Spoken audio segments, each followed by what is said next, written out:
Hi, we're back. Hey! What's up, guys? We're finally back, and we're in video, not just audio. All right, it's inside the man cave, and we're actually inside the man cave. Wow. Of this guy, Joey. Yeah. All right, so my name's Daniel. This is Joey, and special guest star, Andrew Gifford. Andrew Gifford. Andrew, you were out of state for a couple months with us, but you're back for a little bit. Yeah. But to confirm accusations, we have actually been seeing movies. We have actually been watching movies. Wait. We were supposed to watch movies for this? Black Panther.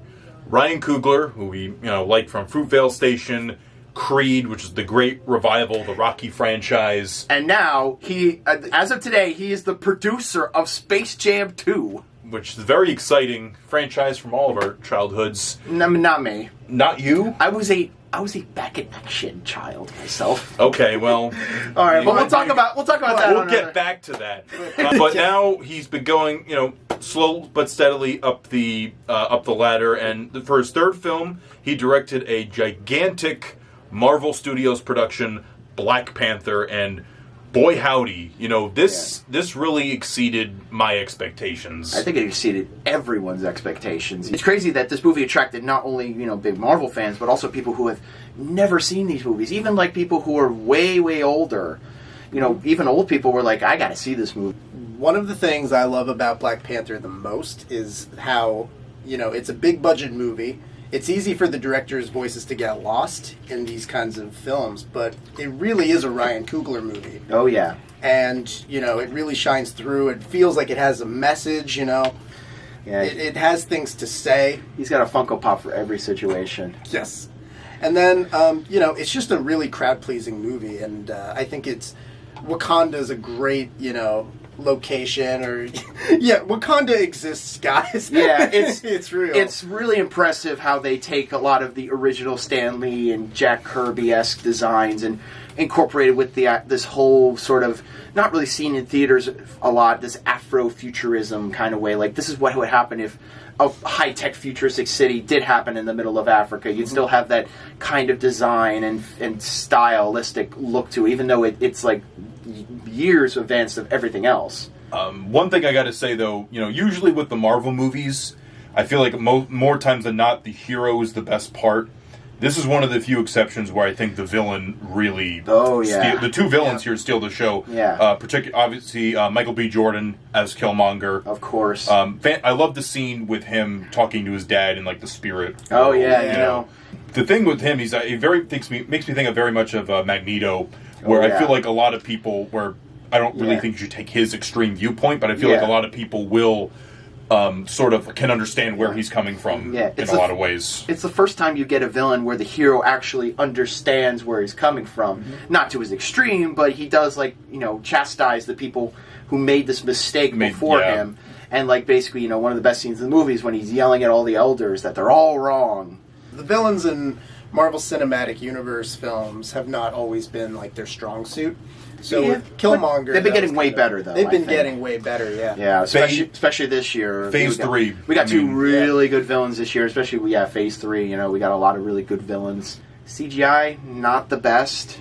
Especially for a Marvel movie. A lot of the scenes with Black Panther moving, it just looks really fake and not very convincing. When he does that backflip on the car, he doesn't bend his knees or anything. It just kind of flips backwards. It's like what a kid thinks looks like when you backflip. It's kind of unfortunate because of the movie's very geopolitical thriller tone. It's you don't want that, really. It feels more grounded compared to other Marvel movies. Yeah, when they're just doing action scenes, I think all the stuff with, the Dora Milaje was really cool, and there's a lot of cool stuff like that. Yeah. I did love the action, the final scene, fight and stuff. But the CGI did get really dodgy, especially the fight with him and Killmonger, and then when the rhinos come in, even though that was incredible. One more thing I'll say about Black Panther is that the emotional anchor for me. Yes, I agree the CGI wasn't amazing, but still. But the emotional, I know people complain that this movie's basically like The Lion King or other Shakespearean stories, but I don't see anything necessarily wrong with that, especially if it's pretty relevant and it's a great story about isolationism. Like M'Baku in the comics, M'Baku is just pure evil. But here, he's really funny, and he ends up being a really good side character. And for a lot of people, he was a lot of a problematic character in the comics, but turned into like a fan favorite. Well, because they got rid of the whole. His last name was originally the Man-Ape, so they got rid of that, and he's like my favorite character in the movie. Oh yeah, there's that part where he's like, "I'm just kidding. We are vegetarians." Yeah, that was always. And plus, one more thing I'll say. Andy Serkis, is always great to see him outside of mocap, as much as we love him as Caesar and all those other characters. You know, that's really sad considering you guys are such big Pacific Rim fans. Yeah, the first Pacific Rim, directed by Guillermo del Toro, it was 2013, right? It's one of my favorite summer blockbusters the past 10 years. Let's talk very briefly about Uprising, because really... Okay, so it's years later. I mean, we didn't really describe Black Panther, but again, it's Black Panther. Everyone's seen it. But yeah, years later, and the son of Idris Elba's character... Stacker, Pentecost's son. Yeah. Oh, yeah. I was like, wait, was that his name? That was the Idris Elba played himself. Yeah, John Boyega. Let's just call him John Boyega. Yep. John Boyega, he's the son of Idris Elba, and he's, a party boy, scraps and stuff, and he's roped back into the Jaeger program when... stuff happens. I kind of lost track of what exactly happens. Yeah. Like, he gets arrested, and his sister, Mako...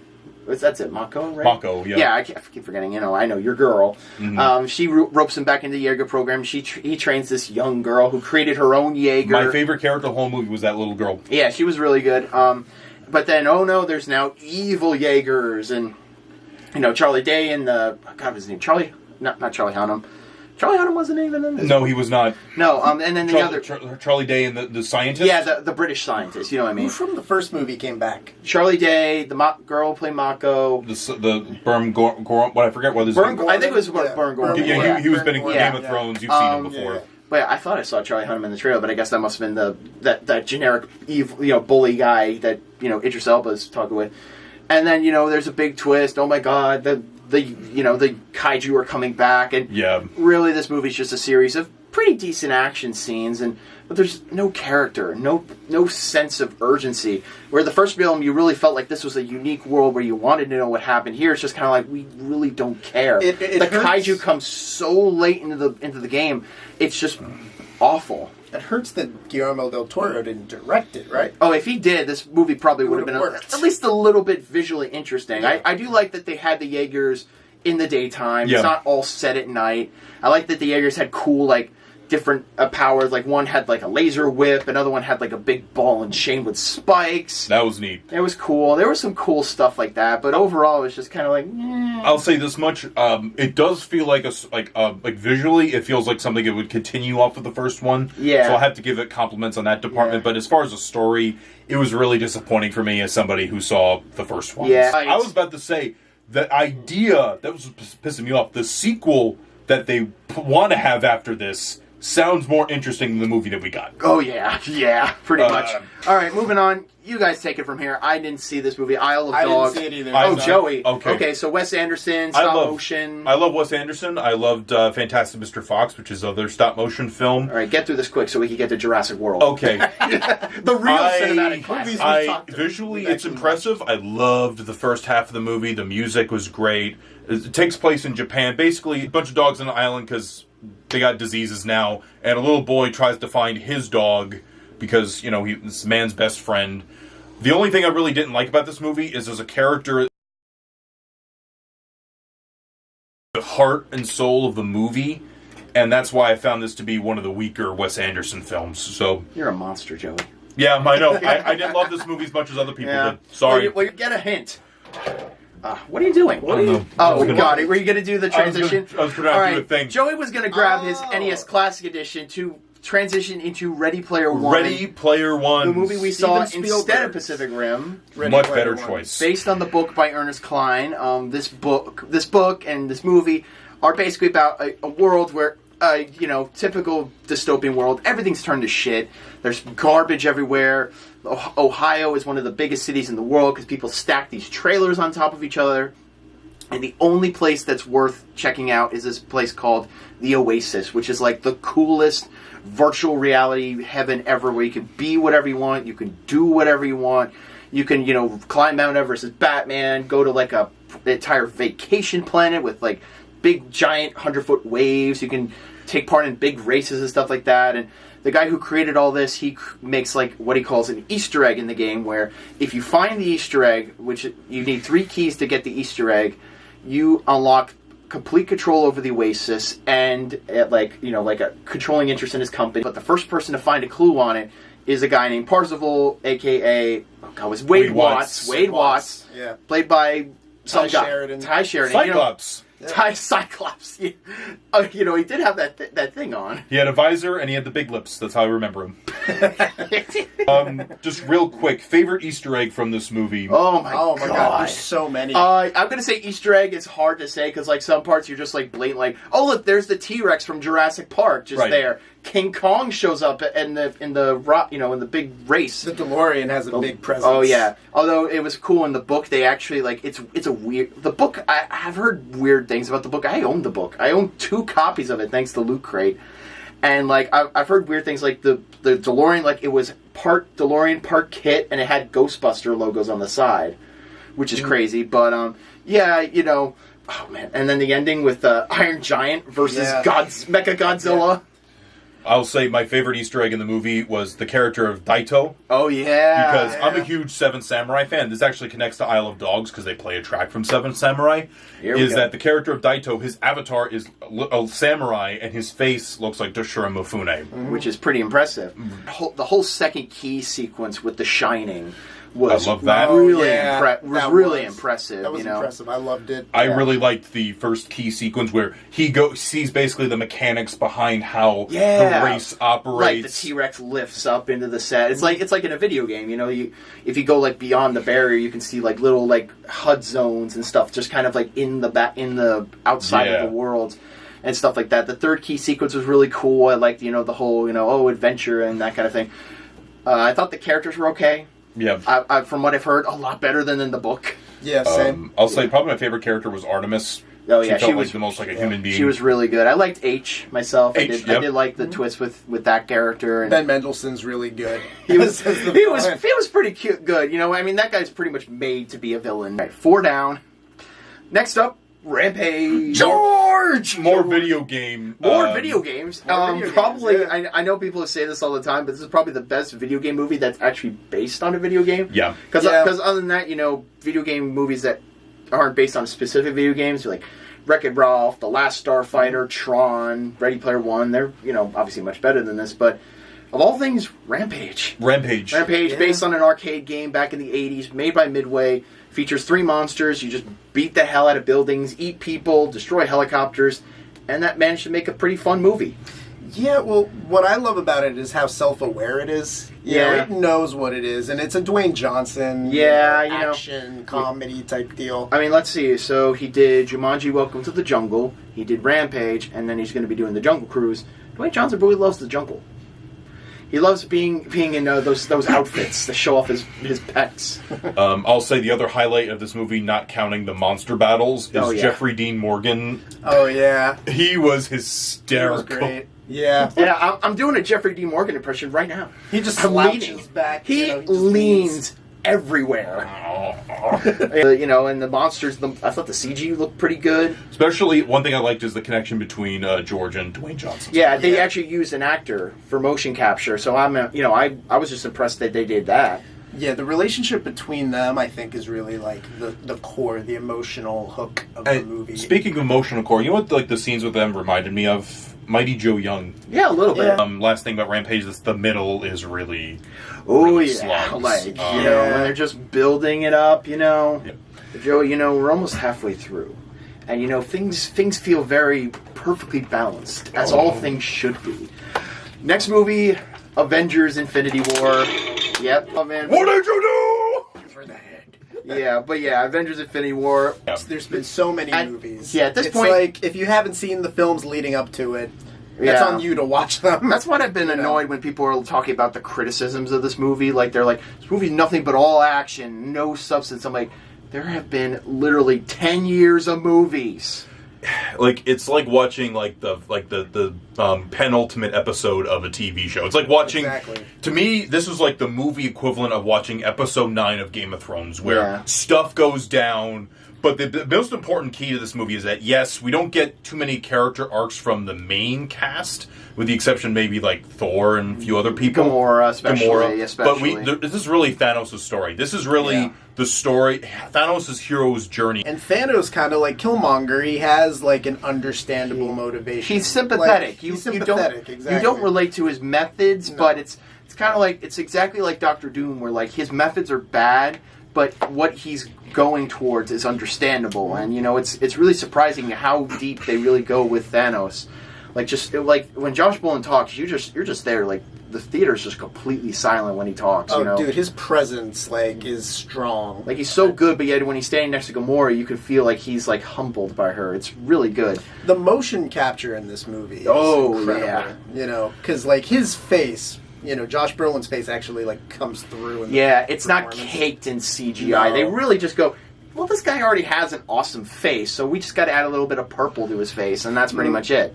I'll say the battle on Titan might be the best superhero fight scene. Just in terms of all these different characters have these different power sets. Oh yeah, and the Russo brothers did a magnificent job. Like playing off all. Because that was the thing with Civil War. It's just everyone was just punching. But here you get guys shooting lasers, a guy with magic portals, Spider-Man's there. There's a lot of creativity. Yeah, and it was just so cool to watch. And this movie was an emotional roller coaster. The ending turns things around in a snap. I'm sorry, I had to say it. Well, I know people will say we're gonna keep it quiet. We're just gonna say that. I'll say this much, if the ending didn't work for you, just imagine children in your audience. Oh my who God! Don't have I don't think there were any children when we went to go see this movie, and I'm like, man, I'm actually glad. I'm really glad. I'm actually more glad because usually I hate having kids in theaters. Well, I'm just saying in general, like little kids watching. Like, oh my God! Especially because with us cynical adults, we know the movie making machine. We know what's gonna happen. Well, the kid, they're going to be like thinking, like, oh my God. Yeah. And that part of it doesn't matter so much. It's more of the emotional impact of the characters reacting to these situations. Exactly. How do you feel with some kid going in dressed as Iron Spider going in to see this movie, or any number of the characters, and then the ending happens? It's like, you're just like, oh man. Yeah, and then we just, how does this wrap up? But I'd say, let's transition into a very different kind of superhero movie, but still in the Josh Brolin variety. Yeah, let's just reduce the budget by about a couple $150. I don't know how to talk about this movie, because, like, I'm going to say I did find it funny. I did find some parts really funny, like, especially rewatching the movie. I really liked, the whole X-Force thing. I really liked that later on they just keep saying it, X-Force. I thought that was fun. I thought that was really funny, It's a funny. I mean, it's very funny. Obviously, Deadpool's supposed to be funny. It'd be wrong if it wasn't. I think my problem with Deadpool 2 is that it doesn't really offer anything new. The first movie felt so refreshing because it was a parody. It was a satire on superhero movies, and the problem with Deadpool 2 I have is it doesn't really feel like it's offering anything different from the first, and it's not as good as the first, in my opinion. I think it improves on certain things, on certain aspects, like the action I'd say is better. I'd say that it feels more like cinematic. I'd say the cinematography is very good. But, like, I don't know, Joey. I mean, what do you think? I just feel like it kind of repeats a lot of a lot of jokes that we've seen before, like the whole regrowing joke, the opening titles being kind of a joke, freaking the cursing and the violence and just like all this stuff. It just repeats, and it's not as funny the second time around. I think the actors do a good job. I think Josh Brolin did a great job as Cable, doing that generic tough guy thing, and of course Ryan Reynolds was great. I have to mention Zazie Beetz. Zazie Beetz was really good. First time I saw Deadpool 2, I didn't love it as much as other people did, but I'll say like the emotional stuff in the movie really worked for me. The jokes maybe not so much. I liked the what they did with Wade. And his relationship with Vanessa. Yeah, I thought that was really good. And I used to call back to the comics too, where they had Deadpool's relationship with Death. That was a good idea of that. I thought the kid who played Fire Fist was really good too. My sister really loves that kid. She says she actually likes him on Instagram or something. Oh, really? Yeah, and of course X-Force, that was great. Especially you freaked out over Shatterstar from Mojo No, World. well, Mojo. There's a lot of if you're There's some like great calls. Yeah, if you're an and some X-Men fan, references, you'll you know. freak out at a lot of the references. I feel like some big fan of Shatterstar is going to be pissed at this movie, going, Shatterstar is not an asshole. And really, I think that's what kind of makes the movie, worth watching. Aside from Yeah. some of the jokes that don't land, I think Yeah. like Joey said, a lot of the emotional stuff Yeah. and a lot of the character stuff works. I do like that Deadpool's become like more of the place where they put a lot of the crazier stuff in the X-Men movies. I almost expect the next movie to have like Sauron as the villain, Yeah. which would be amazing. Yeah. Oh man. Or like Alpha Flight shows up. That would be really cool. Okay, so Joey, you like this movie, right? Yeah, I did. Yeah. I Gifford, liked did this you one. like it? I liked it. I'm gonna say- but I'm kind of on the fence Yeah, about Gifford, it. I'm what gonna are we say, talking about? yeah, I was going to say Gifford don't like it because I didn't like it that much, which means Joey will be. This is a prequel, young Han Solo. Basically, this is Solo. This we see him meet Chewie. We gets we see him fly the Falcon, the Right. Kessel Run, all that stuff. Joey, we'll save your opinion for last. Yeah, Gifford, because I'm going what for do a you while. think? What do you think of Solo? Okay, so everybody, for one, didn't want a Han Solo movie. Mm-hmm. And then, they hired Lord and Miller on to direct it. Which would have been pretty good. Which would have, in theory, been Given really it a good style to it. Yeah, I mean, definitely something different that we haven't seen before in Star Wars. And then they removed them from the production because Kathleen Kennedy didn't like the direction they were taking the movie. Same thing with Lawrence Kasdan too. Lawrence if I'm not Kasdan, mistaken. yeah. Which, honestly, why did they hire them in the first place? Yeah. Apparently right. there was a lot of improv. They were doing a lot of improv on set, which didn't gel with them because they following the script. Improv is something that could be either good or bad depending on And the in directing. recent movies, it hasn't been good. It hasn't really. They brought Ron Howard on to do reshoots, and apparently he's filmed, he reshot most of it, right? Good chunk. Yeah, a good chunk of it. It's hard to say because it's not like the kind of Disney's very protective with its IP brands and all that. It's not like other films. It's not like a Justice League where you can clearly see, okay, this scene was original Snyder, this one was Whedon. Right. You can kind of feel where this stuff was added in. And I feel like we won't hear about some of the stuff until a long while. Yeah, this movie definitely didn't have any favors. It was released during the summertime, where Star Wars movies are usually around Christmas, where there's barely any competition. And after the Last Jedi was a critical, controversial thing. Critics liked it. Yeah, fans were on. Didn't really like There it. were fans who hated it. They were very vocal about their hates about the movie. But this one, I'm like, it's still a pretty good, pretty fun movie. It's fun. It's got a decent adventure style. The actors do a good job. Well, that's what I like the most about it is how sort of classic action adventure it feels. It's got that kind of I want to say almost swashbuckler kind of. Yeah, Almost like a Western in especially some with ways too. especially with the train robbery. That really felt like. Love that scene. That was probably one of the best scenes in the movie. I love Chewie, so it's cool to see more Chewie in this movie. Lando was really good in the movie. Donald Glover was really good as Lando. His droid compatriot was. No, I did not like that. It's too political. With Rogue One with K2SO, that was funny because I was like, hey, it's an Imperial droid who's good now, but he's still kind of a dick. But with this, it's kind of okay, this doesn't make a whole lot of sense because now I'm asking questions about how much sentience do droids have? Right. There's also another plot point in the movie where it makes me think really weirdly about the rest of the original trilogy. Yeah. Oh yeah. yeah, Especially I know with what what you're they do talking with about. her. I'm like, I can't watch this. yeah. So I'm not going to be able to like look at Han Solo the same way in certain ways. Yeah, which is exactly. very strange. And the surprise at the end, I'm like, as a fan of this, the surprise character, I didn't hate it. I just felt it was a little tacked on. Yeah. But we're gonna keep it, kind of quiet. But I want to also mention though, Alden Ehrenreich was actually very good. He given was, what you know, he was, that's the what thing. he was given to work with. So that's the thing. People were complaining about him, but I'm like, guys, do you really want someone just doing a Harrison Ford impression the whole just movie? go on YouTube and watch that. The whole Kessel Run bit was really good too. I did enjoy that. I liked the whole, the Falcon was really nice and shiny. It's like, oh yeah, here's why it looks like a piece of junk. Yeah. In episode 4. I think the takeaway though from Solo is that because they brought on Ron Howard, yes, he's very experienced. He's very, he's a serviceable director. But ultimately, I think they ended up with just kind of a forgettable, bland, sort of generic action movie. No. It could have been more. Right. Here's where I'm going to interject a bit, because I actually have more connection to this movie, because I got to speak with the people who were supposed to direct the movie. Yeah, you were. Phil Lord and Chris Miller. Yeah. They actually, when I had longer sideburns, cool. they called them face framers. Once upon a time. That was and they seemed really excited about it at the time. Oh, yeah. This was, what was it, maybe 2 years ago, I guess. Maybe 2-3 years ago.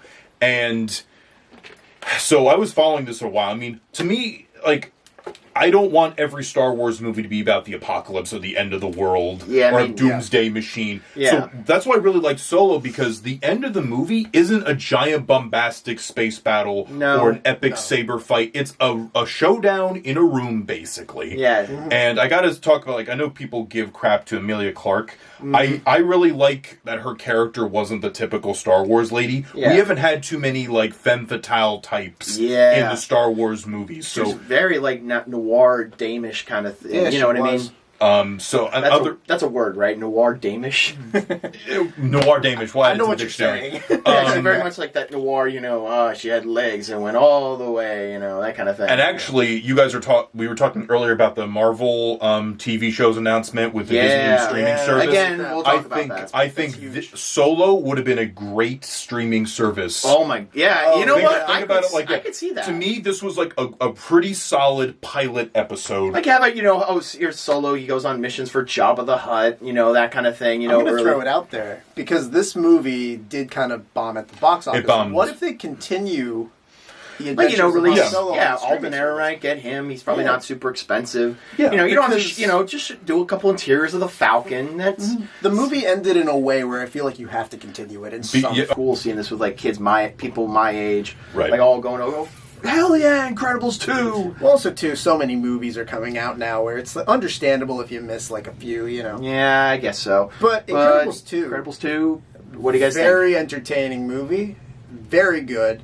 It's not the first movie, Yeah. Yeah. I feel like but there's... it's still very good. I feel like it's a great continuation of the first movie. Yeah, I've heard three camps of people. There are people who think it's not as good as the first one, it's as good as the first one, and some people think it's better than the first one. I think it's almost as good as the first, but it just falls short a little bit. I think there are, like, the first film had a great villain. Oh yeah, but it's also the villain in like, this is not, but it's a good It's a good parody of, like, the over the top villains that you see in these kind of things. I will say though, I really like the concept behind the villain. Yes. Yeah, I mean, it's I do. It's just the execution. It's a nice transition from, like, what we've seen in the previous movie. And the fight scenes are really good. I mean, they have a lot of other hero characters who don't get a lot of development, but they have all these different powers. Yeah. You're able to see them interact in that way, which is really that's cool. one of the things I love about the Incredibles, though, is like how creative they can get with the animation. Yeah. They can do things that other superheroes in a live action can't. movie, and like Black Panther, it would look really silly, but in a cartoon, you're able to suspend your disbelief in such a way. But also, too, like the family dynamics, Yeah. they all feel very genuine, and it feels like a real family. And yeah, it's a little jarring that, like, you can go see Incredibles and then see Incredibles 2, and aside from a little bit of a transition in the animation, like, it's almost kind of like a seamless transition in a way. Yeah. Oh, It's weird that all the voice actors sound the exact same. It's weird. I know, like, hey, they don't actually get kids for some of the kids and that kind of thing, but it's still weird, Yeah, but I mean, it does. I mean, it helps for fans of the original to have that that ease and transition. So overall, I think you're going to enjoy yourself with this one, Feehan, when you do see it. So another 2, we're going to get into a lot of 2s. 2. Jurassic World: Fallen Kingdom, which some people, not myself, would classify this as a total number 2.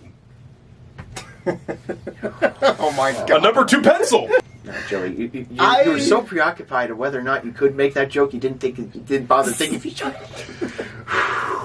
But yeah, Jurassic World 2. Oh man, you guys talk about this first because I got a lot to say. But Joey, we saw it together. Should I go first? Gifford, you go first. You go first, because all right. Remember, Gifford, I'm right next to you. Just remember, I'll be very careful. I'll Tread careful carefully with what you say. I feel like I should be in the middle of this conversation so you don't die. Yeah. I like the first Jurassic Park. I just can't suspend my disbelief that they keep repeating, making this park. And each movie, it becomes stupider and stupider. And quite frankly, I was in this theater and, the sloppy storytelling, the ridiculous action sequences, the dumb characters, I couldn't sit through. I'm not listening. I'm not listening. No, honestly though, like in complete seriousness though, I feel like the movie, it just felt a bit too over the top in a lot of ways, and the character work was just not that interesting. I just felt like it was complete schlock, to be honest with you. I just felt it was stupid.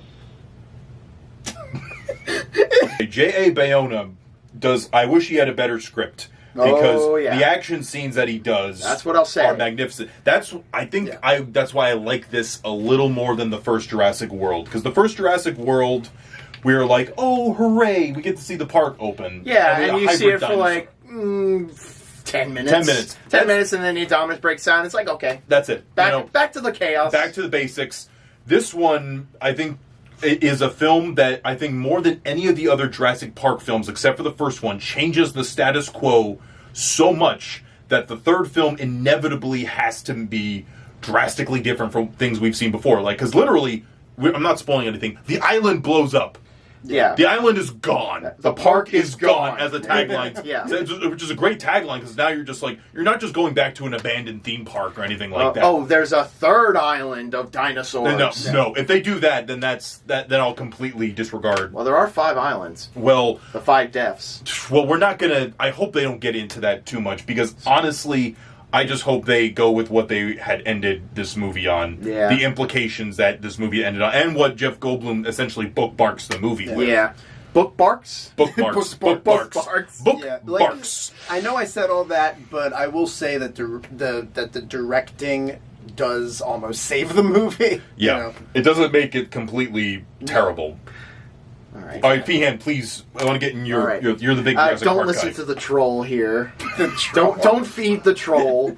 I've been watching Jurassic Park since I was a little kid. It might have been one of the first movies I've ever seen. So naturally, you'd think I would be the guy who's like, "This movie's stupid. It's stupid. It's ridiculous. It's over the top." No, I thought it was pretty fun. Anything Jurassic Park? Yeah, exactly. Exactly. I will agree. This movie is full of problems. Yes, especially like that, J.A. Bayona, God bless him. I just wish he was directing the next one. You could tell he's like really wants to do something really cool, but he has that script written by Colin Trevorrow, and I don't want to be rude to him. I really don't, but geez, he is like just... Here you get Chris Pratt, and he's basically just playing Chris Pratt. Right. I know his name's Owen Grady, but it's Chris Pratt. Bryce Dallas Howard is Bryce Dallas Howard. The new characters they bring in are so bad. See, but that's the thing, though. I would say that they are memorable, but not in good ways. I think the girl Maisie is really good. I think the actress did a really good job. Yeah. She doesn't feel like the stereotypical screaming, crying girl. No. Like the reasons she's crying are legitimate reasons to cry. Right. Yeah. I will. The dinosaur scenes were incredible. That's the thing that really propels this movie to being really good for me. It's like the whole stampede sequence on the island was great. I love that whole scene. All the dinosaurs are crashing. We get to see new dinosaurs like the Carnotaurus and the Sinoceratops and the Stygimoloch. I thought the CGI was pretty good. I'm really happy they brought back practical effects. I'm really glad they did the T-Rex and a lot of this, this T-Rex and the Indoraptor, a lot of that stuff. Granted, they don't have it like Jurassic Park 1 full-size T-Rex standing upright kind of thing. I just got to say 2 seconds. The Indoraptor I like a lot more than the Indominus Rex. Ooh, the Indoraptor, I wish they played this up a little more, but the Indoraptor's kind of a sadistic sense of humor about it. Like, it's actually a sociopath. Yeah. Like, that's why it reaches its hand out to grab Macy, because it's like, it actually takes its time and enjoys, like, the fear it causes its prey, which is pretty impressive, pretty scary when you think about it. Right. It's almost a dinosaur with a brain. Yeah, one of the best sequences in this movie is when the Indoraptor is loose in the mansion, and it's basically just a horror movie. You're walking slowly in the dark, something's chasing you, and you're like trying to avoid it. Those were the parts I enjoyed the most. Yeah, and I just love seeing dinosaurs. There was one scene that kicked me right in the balls. Just every Jurassic Park fan was probably crying their eyes out at the part. It was so emotionally crippling. Emotionally devastating. Yeah. One thing I want to say, too, is that the villain, he makes a very good point. He does. That was the best part about the villain. He's like, yeah, this is all your fault. We both exploited these dinosaurs. The only difference is I'm willing to admit that I did. Yeah, and you're just all peppy. You're like, I started my own corporation. Buffalo Bill's in this movie. Yeah, he plays Diet Roland. He's Kobayashi. Yeah, he's been in stuff. He's a great. Yeah, actor. he was really good. Just every line of dialogue out of him was really good. But this guy is just so generic. He's like just an evil park ranger guy. Wants to take the tooths from the dinosaur. He does get a pretty good death, though. I like the death. You probably thought it was silly, but I thought I smiled at it. I'm like, I thought it was kind of fun. It's cool. It's I enjoyed it. It's cool to see that kind of thing with a dinosaur. One thing I found interesting, the Patrick Willems did a video about this movie, and he said this is like the first Jurassic Park movie where the humans are legitimately evil. The opening is the best scene of the movie. The best scene of the movie has great music, great visuals. It's pretty intense. Some great shots that really kind of put you in the mood, but then it kind of just teeters off at that. And the ending, I love the ending. I don't care what anybody says. I love what it sets up. I love what it sets up. I will agree it's a little stupid. The way we get there could have been way different. This could have been like The Empire Strikes Back. We're like, oh my god, this happened. Actually, you know what? I feel like this is like the Last Jedi of Jurassic Park. You told us this, and I'm like, yeah, pretty much, because people are butthurt. It irrevocably changes the status quo. Yeah, it doesn't go the way you expect, and so fans are like, because the first film in both series are basically like a clone or a retooling of their first initial film. Clone. Clone. You said clone.